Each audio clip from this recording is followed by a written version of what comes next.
to? Okay guys, listen very carefully.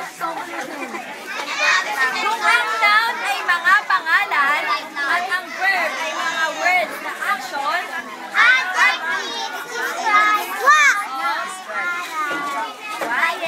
pakinggan niyo ko adjectives. What is an adjective? Describe noun. Paano mababasa yan? Pakinggan niyo muna ako ha. They answer the question. What time? How many? What words are describing? Very good. O ngayon, who can live by himself or herself?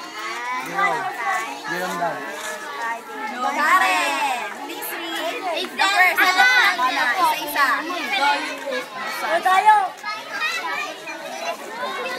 Describe.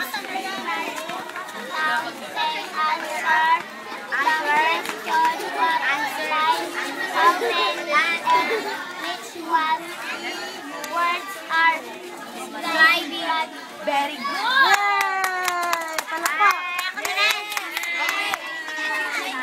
Hindi po. Do you understand? No! Good answer! Okay.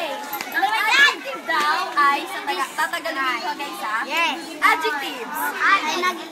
Ang adjective ay naglalarawan ng mga salita tulad ng mga pangalan. Di ba pangalan ang Tagalog ng noun? Okay. Very good. Kadalasan daw ng adjective ay sumasagot sa mga tanong na anong klase, Para makita mo, palitan mo ng